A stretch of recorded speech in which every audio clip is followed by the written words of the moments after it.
To turn the court case away from admiralty law where your rights are not protected, you must avoid agreeing to represent the artificial person. This is done by stating that you are the natural person. You don't have a first or last name because those imply corporate title. In a court case, you may state that the court takes judicial notice of your honor's oath of office. Every judge must take an oath of office to practice law, yet you must make it clear to the court and the jury that the judge is acting as judge and not banker. Remember that you are a natural human being of the earth. You are not governed by anything but your own consciousness. Laws are created within a society. The society that created the laws we see being enforced today is called the Law Society. Yet the most beautiful part of this entire deception is the fact that we are not part of the Law Society, so their laws do not apply to us. Judges, lawyers, and law enforcement officers, they're all part of a society. Within that society, they've created their own language that's deceptively similar to English. They have these little things called statutes, acts, and regulations that seem like laws, but they really only apply to those within their society. So that basically means all the traffic violations, minimum age requirements, and everything except for damage to another person or their property doesn't really apply to the natural person. Laws only apply to those within the Law Society. The game being played is an illusion. You can simply choose to open your eyes and reclaim the freedom that you were born with, bound by nothing but the limits of your imagination. These are just a few examples of assuring that your rights are being protected. By far, the most important line of defense against this deception is to be aware of the perversion of language, and be absolutely aware of how you form your beliefs and concepts.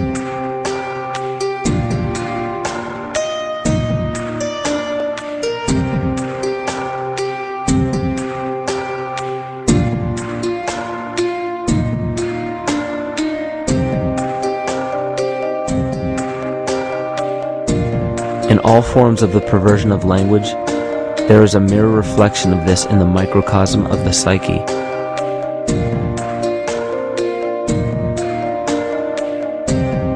And the problem I see with humanity today is we don't truly know ourselves anymore. We have the 9-to-5 job, we have the house, the children, the bills, the television, the hobbies, and the errands that we run every single day, and we eventually begin to believe that this is who we are. But who are we beneath the job title, beneath the status of mother or father, theist or atheist, Republican or Democrat, black or white, man or woman? Who are we? Who are we deep down inside? We don't know, because every time we hear an answer that we don't want to accept about ourselves, we deny it. We'll pass it off and project it onto somebody else and judge them for it. This is repression. And we see what repression can do to us on an individual level, but what about on a collective level of humanity? What happens when the whole world refuses to see what they truly are on the inside?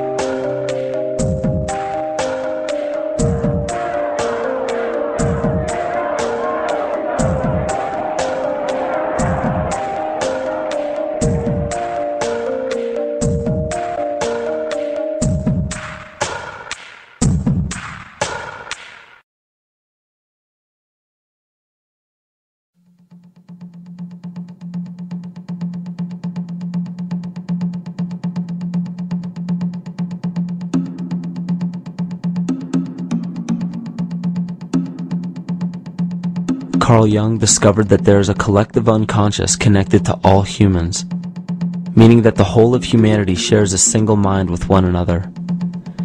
This is evident in the world through accounts of shared mythology and symbols, the study of morphic fields, and with the science of kinesiology. This collectivity is a global example of the unconscious mind of the human body, in which trillions of cells share a similar signal. This parasite, called our false ego, requires a continuous flow of sustenance to survive. Food, fuel, and any other form of sustenance is energy. Human consciousness is an electromagnetic field of energy. When this potential energy is utilized, it then releases kinetic energy, which is used to perpetuate the false ego. This scenario occurs in the smallest parasitic organisms, all the way to a collective organism called humanity. A parasite will release chemicals that cause the host to crave the sustenance that the parasite needs to survive. As long as the host is unaware, it will keep feeding the parasite and starving itself. In a similar way, Wilhelm Reich stated that whole societies suffer from a psychosis caused by starving our organic biological impulses. He states that sexual suppression supports the power of the church, which has sunk very deep roots into the exploited masses by means of sexual anxiety and guilt. It engenders timidity towards authority and binds children to their parents. This results in adult subservience to state authority and to capitalistic exploitation. It paralyzes the intellectual critical powers of the oppressed masses because it consumes the greater part of biological energy. Finally, it paralyzes the resolute development of creative forces and renders impossible the achievement of all aspirations for human freedom. In this way, the prevailing economic system, in which single individuals can easily rule entire masses, becomes rooted in the psychic structures of the oppressed themselves. What Reich was showing in this powerful quote is that on a collective level, the suppression of a natural function, whether biological, spiritual, or emotional, will result in an abnormal reaction, a psychic disease. This illness or disease is reflected into the masses through a collective unconscious and acts as an epidemic. Humanity is plagued with an incapacity for freedom, meaning that people en masse lack the ability to govern themselves on a psychic level, and this manifests in the macrocosm as government and organized religious powers, thus opening the throne, our national and individual throne, to anyone and anything.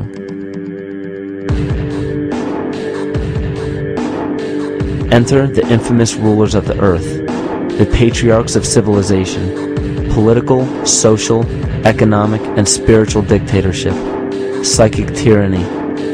This simple illness within our psyche, this lack of responsibility and neglect of basic human freedom, has made way for every tyrant that has ever held rule over people on this planet.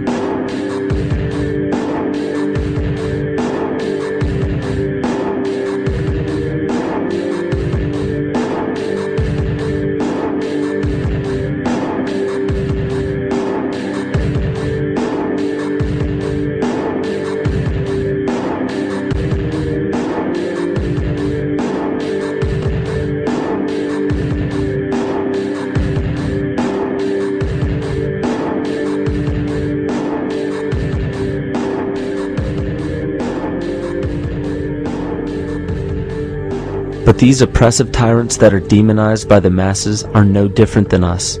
In fact, they are one with us. In the book The Prophet by Khalil Gibran, he poetically states, "I say, as the holy and the righteous cannot rise beyond the highest which is in each of you, so the wicked and the weak cannot fall lower than the lowest which is in you also." Every one of us has the capability to commit the most horrifying sin, or show the most beautiful compassion to our fellow man. This is the very definition of an illness within the psyche and soul of man.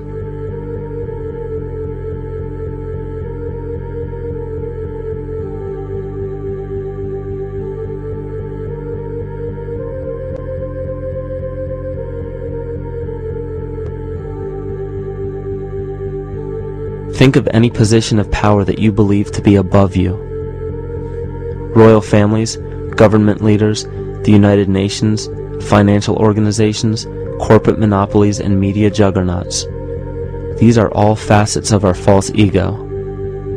They are the physical advent of our own sickness. They require our conscious participation, our conscious energy to survive. Because without our cooperation, without supplying them with the sustenance of complicity, they starve. Their very nature depends on our desire to be ruled.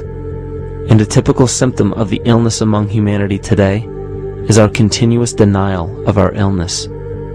Repression. We consistently repress those qualities we choose not to accept about ourselves. This is why it is so difficult to see the false ego and its multiple manifestations for what they truly are.